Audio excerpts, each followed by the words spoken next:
আজ আমাদের বাগানের কচু দিয়ে ইলিশ মাছের মাথা রান্না করব। কচুগুলো আমি কেটে নিলাম, তারপর পরিষ্কার করে একটা কড়াইতে বসিয়ে দিলাম। একটু ভাপ দিয়ে নেব। ভাপ দিয়ে কচুর পানিটা আমি ফেলে দেব। ইলিশ মাছের দুটো মাথা নিয়েছি আমি। একটু লবণ, একটু হলুদ গুঁড়ো দিয়ে মাথাগুলো মাখিয়ে নেব।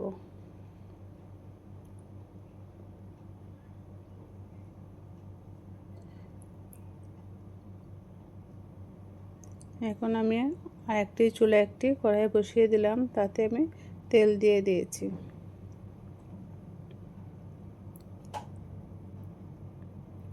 মাছের মাথাগুলো আমি ভেজে নেব। ওদিকে আমার কচুটা সিদ্ধ হয়ে আসছে।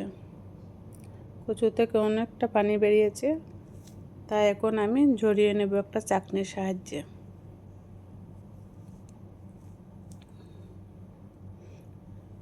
পানিটা ঝরিয়ে নিলাম।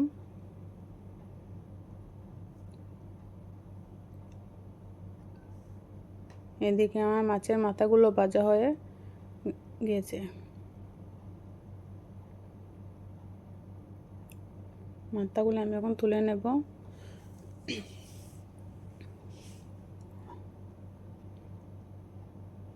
আমি আর একটু তেল দিয়ে দিলাম, কয়েকটা তেজপাতা ভেজে নেব।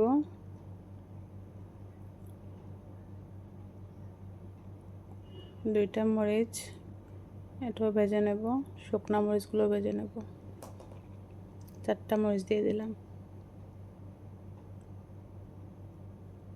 শুকনো মরিচগুলো ভাজা হলে এখানে আমি পেঁয়াজ কুচি দিয়ে দেব। পেঁয়াজ কুচিগুলো ভালোভাবে ভেজে নেব।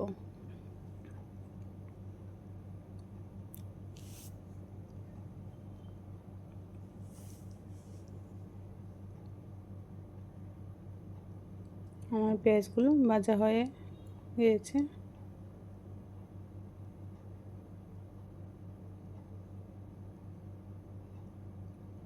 এখন সিদ্ধ করা কচুগুলো আমি দিয়ে দিলাম।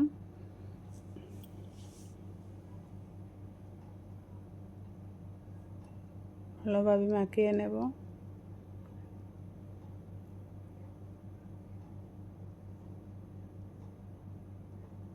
কয়েকটা কাঁচামরিচ ফালি করে দিয়ে দিলাম।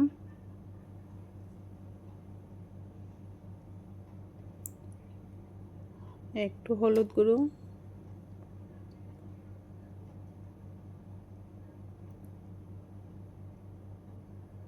একটু জিরে গুঁড়ো,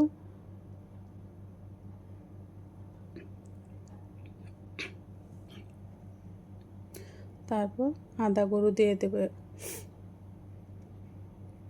আমি আদাটা আজকে ব্লেন্ডার করে নিই, তাই গুঁড়োটাই দিয়ে দিয়েছি।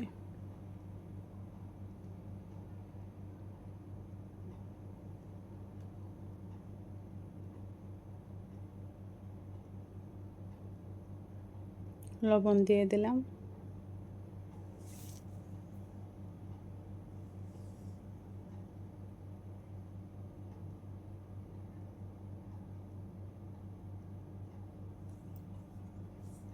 এখন মাছের মাথাগুলো দিয়ে দেব।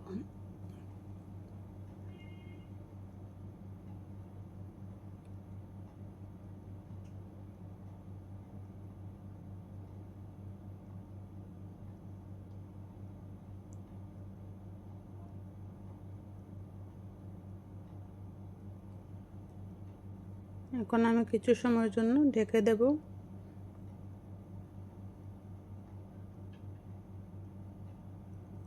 যে সময় পর আমার কচুটা হয়ে আসছে।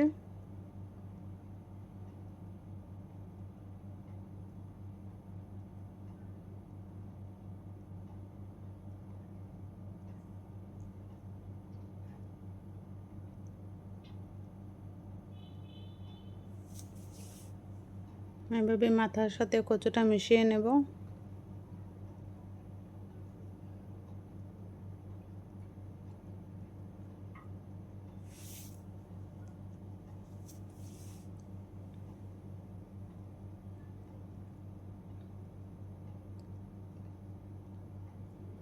অল্প পরিমাণে চিনি দিয়ে দেব। এটা আপনারা যারা ভালোবাসেন, চিনির খেতে ভালোবাসেন তারা দিতে পারেন, আবার যারা একটু মিষ্টি খেতে ভালোবাসেন না তারা দিবেন না, এটা অপশনাল।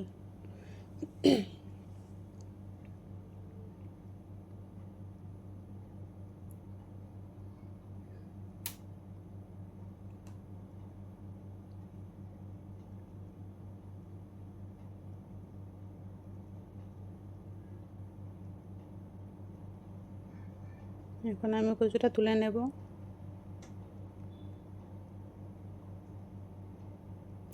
এটা আমার কচু রান্নার ফাইনাল লুক। দেখুন কত সুন্দর হয়েছে, খেতেও অনেক মজা হয়েছে। ভালো লাগলে সাবস্ক্রাইব এবং লাইক করে দেবেন। ধন্যবাদ সবাইকে ধৈর্য ধরে আমার ভিডিওটি দেখার জন্য।